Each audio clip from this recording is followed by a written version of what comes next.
Hello friends, welcome to Brajesh study. आज के इस वीडियो में ये आपका 19वां पार्ट होगा जिसमें 40 महत्वपूर्ण स्टैटिक जीके के प्रश्नों को देखेंगे और सभी प्रश्न आपके लिए इम्पोर्टेंट है। यदि आप पहली बार चैनल पर विजिट कर रहे हैं तो चैनल को सब्सक्राइब करके बेल आइकन को प्रेस करें। चलिए प्रारंभ करते हैं और पहला प्रश्न यहाँ पर आप ध्यान से देखेंगे, सभी प्रश्नों का आप जवाब देने का प्रयास करेंगे। पहला प्रश्न है, कारगिल विजय दिवस कब मनाते हैं? तो कारगिल विजय दिवस जो है ये मनाया जाता है प्रत्येक वर्ष 26 जुलाई को और 1999 ईस्वी में कारगिल पर विजय प्राप्त किया गया था। और यहाँ यदि बात करेंगे कि 22 जुलाई, तो 22 जुलाई को पाई दिवस मनाया जाता है। पाई दिवस याद रखेंगे, पाई जिसका मान 22/7 होता है, तो याद रखेंगे कि 22 जुलाई को मनाया जाता है पाई दिवस। नेक्स्ट है कि यहाँ पर ध्यान देना आपको कि पर्यावरण विभाग की स्थापना कब हुई थी? पर्यावरण विभाग की जो स्थापना की गई थी ये 1980 ईस्वी में की गई थी। वन जीव संरक्षण 1972 में, वन जीव संरक्षण यदि पूछेगा तो 1972 में। पर्यावरण संरक्षण की यदि बात करेंगे तो 1986 में। और प्रोजेक्ट एलिफेंट यदि बात करेंगे तो 1992 ईस्वी में, 1992 में आया था प्रोजेक्ट एलिफेंट। नेक्स्ट है कि विंग्स ऑफ फायर पुस्तक के लेखक कौन है? तो विंग्स ऑफ फायर पुस्तक के लेखक है कौन है? आप लोग जवाब देने का प्रयास करेंगे, अब्दुल कलाम। अब्दुल कलाम जो है विंग्स ऑफ फायर पुस्तक के लेखक है। चलिए नेक्स्ट देखते हैं कि SEZ का पूर्ण रूप क्या होता है? Special economic zone, special economic zone. Next है कि प्रेम पचीसी के रचिता कौन है? तो प्रेम पचीसी के रचिता गोदान गबन, इस सभी के जो है मुंशी प्रेमचंद है और इनका जो मूल नाम है धनपत राय श्रीवास्तव। नेक्स्ट है कि एशिया का प्रथम और विश्व का दूसरा मानव DNA बैंक कहाँ बना? तो ये जो बनाया गया है ये कहाँ बनाया गया है? लखनऊ में। अगला है, आपको ध्यान देना है कि यहाँ पर कौन सा सुमेलित नहीं है। तो पहला कथन है कि भारत की प्रथम फिल्म राजा हरिश्चंद्र, बिल्कुल सही है। भारत की प्रथम बोलती फिल्म आलम आरा, ये भी सही है। भारत की प्रथम ईस्टमैन कलर फिल्म हम हिंदुस्तानी, ये भी सही है। और भारत की प्रथम 3D फिल्म यहाँ पर दिया हुआ है मकड़ी, ये गलत हो जाएगा। माई डियर कुट्टी चाटन जो है यहाँ होना चाहिए, लेकिन मकड़ी दिया हुआ है। तो सुमेलित कौन सा नहीं है? तो ये 4 वाला सुमेलित नहीं है, तो इसीलिए इसका सही जवाब ऑप्शन बी हो जाएगा। नेक्स्ट है कि निम्नलिखित में से किस एक शहर को भारत का शून्य मील केंद्र कहा जाता है? तो भारत का जो शून्य मील केंद्र, 0 माइल सेंटर कहा जाता है, ये कहा जाता है नागपुर को, जो महाराष्ट्र में है और संतरा के लिए काफी प्रसिद्ध है। नेक्स्ट है कि निम्नलिखित में से कौन सा कथन असत्य है? तो आपको ध्यान से यहाँ देखना है कि कौन सा कथन असत्य है। तो सभी कथन को पढ़ेंगे और आप ध्यान से सुनेंगे। निशांत पायलट रहित प्रशिक्षण विमान है, तो ये बिल्कुल सही है। निशांत जो है पायलट रहित प्रशिक्षण विमान है। इसका मुख्य उद्देश्य युद्ध क्षेत्र में पर्यवेक्षण और टो लेने का कार्य संपन्न है, ये भी सही है। निशांत मजबूत फाइबर ग्लास एवं कंपोजिट मटेरियल से बना है, जिस कारण इसे रडार से नहीं पकड़ा जा सकता है। तो यहाँ ये भी सही है, तो इसीलिए हो जाएगा इनमें से कोई नहीं, क्योंकि सभी कथन यहाँ पर सही है। नेक्स्ट आपको ध्यान देना है कि कौन सा सुमेलित नहीं है। तो म्यांमार की यदि बात करेंगे तो म्यांमार की राजधानी बर्मा है और मुद्रा कयात है, तो ये सुमेलित है। थाईलैंड की यदि राजधानी की बात करेंगे तो बैंकॉक है और मुद्रा बहत है। कंबोडिया की यदि बात करेंगे तो आप ध्यान देंगे कि कंबोडिया की राजधानी नोम पने या कहीं कहीं आपको फोन पने देखने को मिलेगा। और कंबोडिया की जो मुद्रा है वहाँ की मुद्रा है कंबोडियाई रियल, कंबोडियाई रियल है, लेकिन यहाँ पर दिनार दिया हुआ है, तो इसीलिए यही सुमेलित नहीं है। वियतनाम की यदि बात करेंगे तो वियतनाम की राजधानी हनोई है और मुद्रा जो है डाग है। नेक्स्ट देखेंगे कि अंतर्राष्ट्रीय विधि आयोग का प्रमुख कार्य क्या है? तो आप ध्यान देंगे अंतर्राष्ट्रीय विधि आयोग को ILC भी कहा जाता है, इंटरनेशनल लॉ कमीशन। और इंटरनेशनल लॉ कमीशन की स्थापना 1948 ईस्वी में किया गया था। इंटरनेशनल लॉ कमीशन की स्थापना कब? 1948 ईस्वी में। और नीदरलैंड के हेग में इसका हेडक्वार्टर है और इसका पूर्ण रूप हो जाएगा, आप याद रखेंगे, इंटरनेशनल लॉ कमीशन, अंतर्राष्ट्रीय विधि आयोग। और इसका जो प्रमुख कार्य है तो अंतर्राष्ट्रीय विधि के विषयों पर प्रारूप तैयार करने का प्रमुख कार्य है। अंतर्राष्ट्रीय विधि के विषयों पर प्रारूप तैयार करना इसका प्रमुख कार्य है। चलिए नेक्स्ट देखते हैं। जापान में दुनिया का सबसे ऊंचा 2080 फीट यानी 2080 फीट का संचार टावर बनकर तैयार हुआ है, इसका नाम क्या है? तो ये जो संचार टावर बनकर के तैयार हुआ है इसका नाम क्या है? Sky tree water, sky tree water, option A सही जवाब हो जाएगा।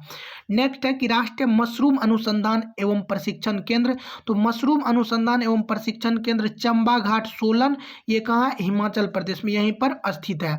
नेक्स्ट देख लेते हैं हैं, नेक्स्ट है कि निम्न से कौन सा युग्म सुमेलित नहीं है। तो फ्रेंड्स इसी तरह का प्रश्न अभी एनटीपीसी में टू जेड डाल रहा है, तो इसीलिए आप लोग ध्यान से देखेंगे।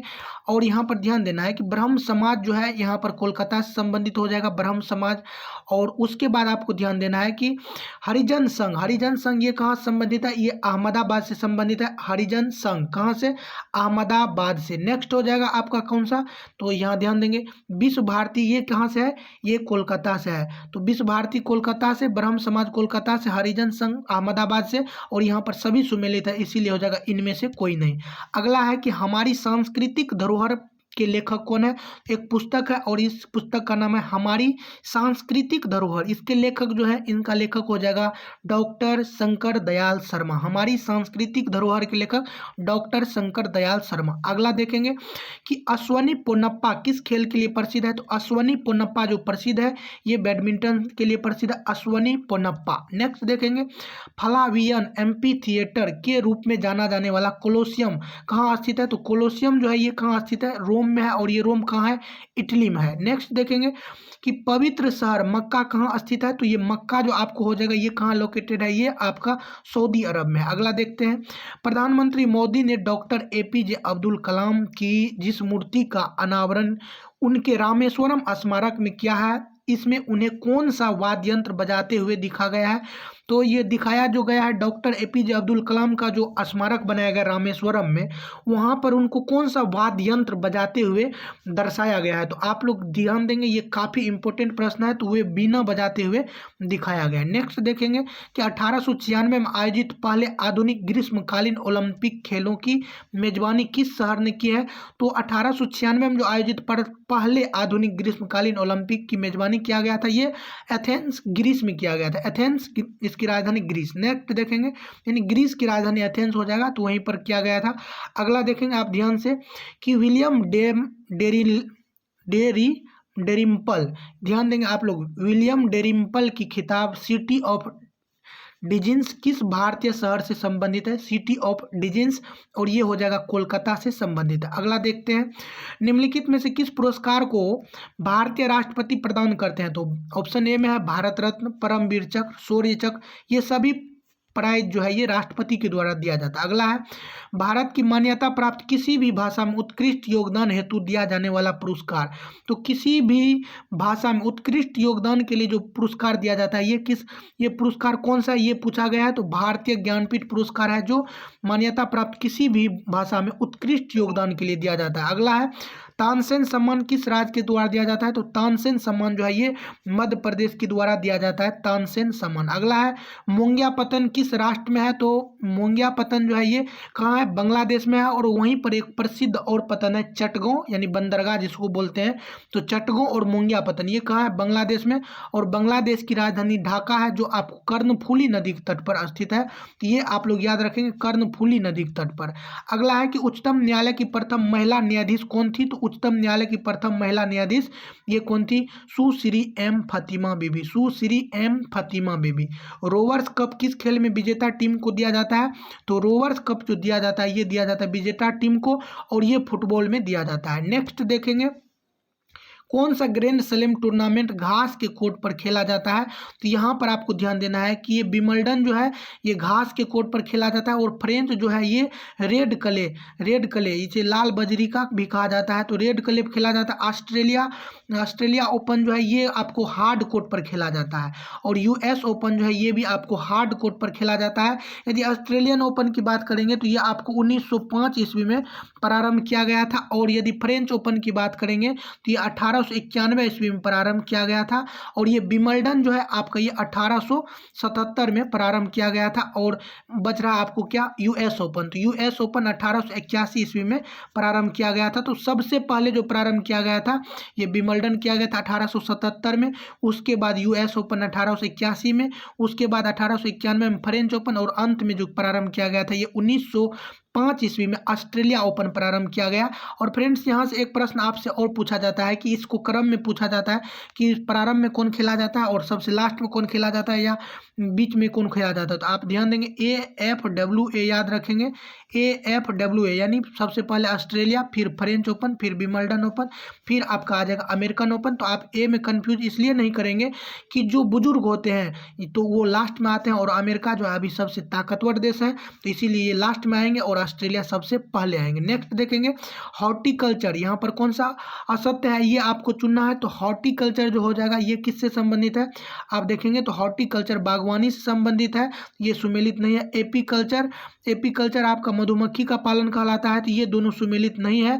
पीसीकल्चर मत्स्य पालन, ये आप मसाला जैसे मछली लाते हैं तो मसाला पिसवाते हैं तो पीसीकल्चर मछली से, और बीटीकल्चर अंगूर से हो जाएगा, लो बेटी अंगूर लो, इस तरह से याद रखेंगे। यानी 3 और 4 यहाँ पर आपका क्या हो जाएगा, सुमेलित हो जाएगा। नेक्स्ट देखते हैं क्वेश्चन नंबर 10 है हो जाएगा यहाँ पर, निम्नलिखित में से नोबेल पुरस्कार पाने वाला पहला भारतीय कौन था। तो नोबेल पुरस्कार सबसे पहली बार 1913 ईस्वी में रविंद्रनाथ टैगोर को गीतांजलि पुस्तक के लिए दिया गया था और अंग्रेजी में गीतांजलि का अनुवाद WB येट्स के द्वारा किया गया था। ये भी आप ये फैक्ट्स याद रखेंगे। अगला है ऑरेंज क्रांति यानी जो ऑरेंज रिवॉल्यूशन है ये किस देश से संबंधित है। तो ये आपका यूक्रेन से संबंधित हो जाएगा और आप लोग कमेंट्स में बताएंगे कि यूक्रेन की जो है कैपिटल कहाँ है। नेक्स्ट देखेंगे मॉन्ट्रियल प्रोटोकॉल किससे संबंधित है। तो मॉन्ट्रियल प्रोटोकॉल ये ओजोन की क्षीणता पर नियंत्रण करने से संबंधित है। अगला हो जाएगा कि निम्न युग्मों में कौन सुमेलित नहीं है। तो बृहदेश्वर मंदिर तंजौर ये बिल्कुल आपका सुमेलित है। और उसके बाद है कालकाजी मंदिर, ये नई दिल्ली में है कालकाजी मंदिर। देवी पाटन मंदिर यहाँ सुल्तानपुर दिया है, ये गलत हो जाएगा क्योंकि ये देवी पाटन मंदिर उत्तर प्रदेश के तुलसीपुर में है, उत्तर प्रदेश के तुलसीपुर में है। और ये दक्षिणेश्वर काली मंदिर ये कहाँ है, कोलकाता में। अगला देखते हैं, यहाँ पर ध्यान देंगे आप लोग को कथन पर विचार करना है कि न्यूक्लियर प्रादायक समूह में 24 देश सदस्यों के रूप में शामिल है। यानी NSG जो है न्यूक्लियर, यहाँ ध्यान देंगे आप लोग, NSG जो है ये आपको इसमें पूछा गया है कि 24 देश टोटल शामिल है। तो ये गलत है क्योंकि इसमें टोटल जो मेंबर है ये इसमें 48 है, तो ये आपका गलत हो जाएगा। और भारत न्यूक्लियर प्रादायक समूह का सदस्य है, ये भी गलत हो जाएगा क्योंकि भारत उसमें शामिल नहीं है और 1974 में स्थापित किया गया था। अगला ध्यान से आप लोग देखेंगे कि यहाँ भी आपको क्या करना है, सुमेलित करना है। तो सबसे पहला है कि ललित कला अकादमी। तो ललित कला अकादमी 1954 में। राष्ट्रीय डिजाइन संस्थान, तो राष्ट्रीय डिजाइन संस्थान जो है ये कहाँ पर स्थित है। तो राष्ट्रीय डिजाइन संस्थान की स्थापना 1961 में किया गया था। कोलकाता एशियाटिक सोसाइटी 1784 में। और फिल्म फाइनेंस कॉरपोरेशन ये 1960 में। और 1960 में जो है आपका STD प्रारंभ किया गया था, सब्सक्राइबर ट्रांस डायलिंग। और ये सिंधु समझौता भी हुआ था, सिंधु नदी जल समझौता भारत और पाकिस्तान के बीच। ललित कला अकादमी 1954 में। राष्ट्रीय डिजाइन संस्थान 1961, Calcutta Asiatic society 1784, film finance corporation ये 1960 में। तो ये सभी आपका हो जाएगा सुमेलित। नेक्स्ट देखेंगे कि अजय जयराम निम्नलिखित खेलों में से किस खेल में भारत का प्रतिनिधित्व करता है। तो अजय जयराम जो प्रतिनिधित्व करता है तो भारत की तरफ से ये करते हैं बैडमिंटन के लिए, अजय जयराम। अगला देखेंगे न्यू स्टार अंतरिक्ष आधारित एक्सरे टेलीस्कोप की मदद से डैश का गहन सर्वेक्षण किया जाता है। तो ये जो किया जाता है कृष्ण वीवर से किया जाता है, कृष्ण वीवर। न्यू स्टार अंतरिक्ष आधारित एक्सरे टेलीस्कोप की मदद से गहन सर्वेक्षण ये कृष्ण वीवर के लिए किया जाता है। नेक्स्ट देखेंगे कि इनमें से कौन सा पुस्तक डॉक्टर APJ अब्दुल कलाम द्वारा नहीं लिखी गई है। तो आप ध्यान देंगे द साइंटिफिक इंडियन ये लिखा गया है, ये अब्दुल कलाम जी के द्वारा लिखे गए हैं। The scientific India, envisioning an empowered nation, envisioning an empowered nation ये पुस्तक भी लिखे हैं उन्होंने। माय कंट्री माय लाइफ ये लाल कृष्ण आडवाणी के द्वारा लिखा गया। तो यही आपका सही जवाब हो जाएगा क्योंकि पूछा गया कौन नहीं लिखा गया है। और इग्नाइटेड माइंड्स ये भी डॉक्टर APJ अब्दुल कलाम द्वारा लिखा गया है। नेक्स्ट देखेंगे अंतरिक्ष से सौर ऊर्जा कण किस रोबोटिक अंतरिक्ष यान से लाना था जिसका पैराशूट नहीं खुलने के कारण नष्ट हो गया था। ध्यान देंगे कि अंतरिक्ष से सौर ऊर्जा का कण पूछा गया है कि किस रोबोटिक अंतरिक्ष अंतरिक्ष यान से लाना था, जिसका पैराशूट नहीं खुलने के कारण ये नष्ट हो गया था। तो ये आपको जेनेसिस के द्वारा लाया गया था, जेनेसिस इसका करेक्ट आंसर हो जाएगा।